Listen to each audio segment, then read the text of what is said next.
我很好，你呢？你好，我叫美丽。Hey everyone, my name's Melissa and welcome to week 13 wrap up of my Chinese Duolingo learning journey. So this week, what I wanted to talk about was some of the issues that I've been noticing during my language learning. A lot of the new words I'm having more trouble remembering because I haven't been doing any writing practice. And so that's one of the big things, one of the drawbacks of Duolingo is that if you don't take any initiative to write, you're not going to get as much out of it. You definitely want to include a writing component.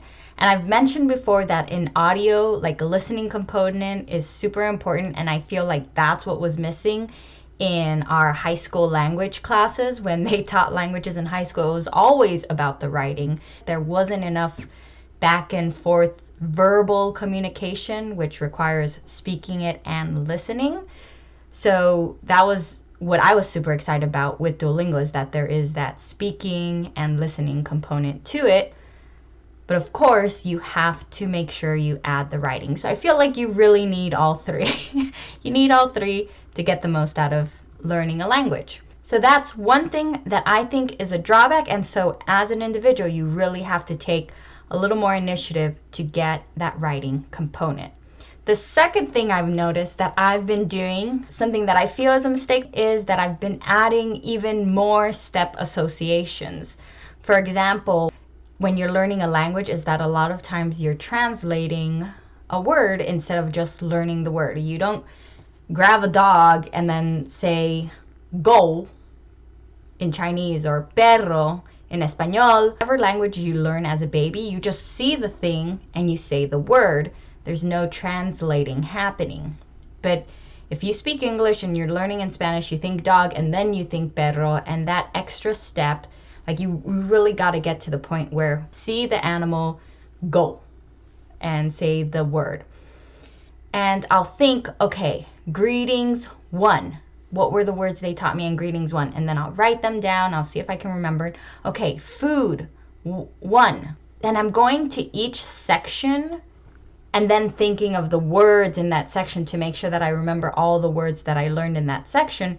But that is not going to work when I'm trying to have a conversation. I can't be thinking of the section in Duolingo to find the words that I'm looking for. So I've noticed that I've been making this extra association, this extra step that I really don't want to be adding when I'm doing something. I have to think of food and just put all the food, even though in Duolingo they taught it under drink or food one or restaurant, all those food words, I need to get them all together and practice them together. And then again, like I said, practice them while looking at the thing and say 牛奶, 牛奶, 水, 咖啡, 茶, 我喝茶, 我牛奶, 我不牛奶, 我不喝茶, 我不喝牛奶,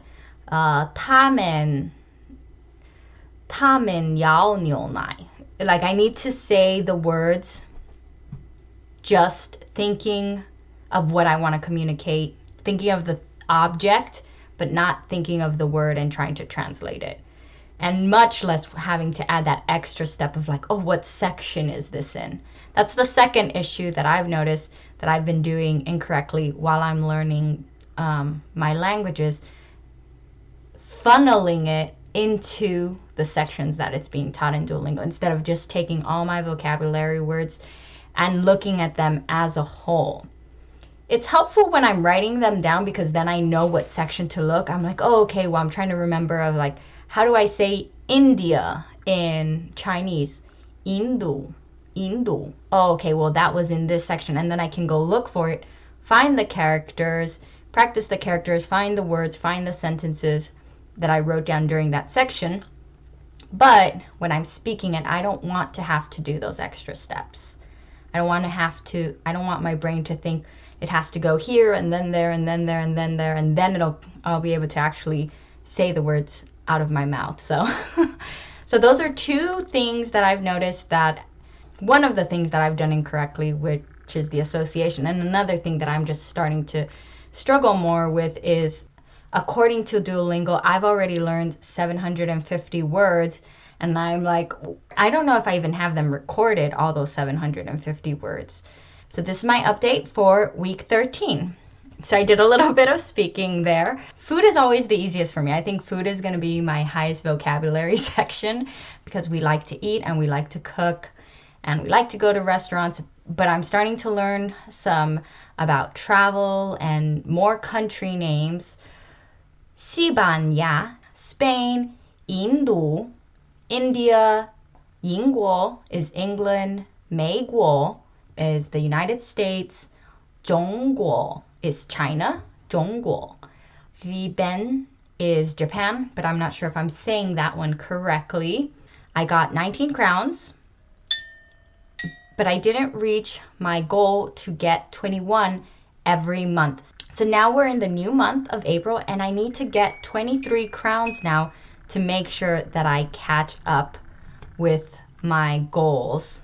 So here is my weekly update from Duolingo. 7 days straight, 1300 XP. Again, that can fluctuate depending on how good I'm planning my lessons.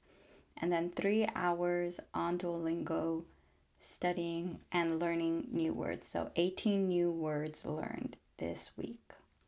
And that's about it. See you next week.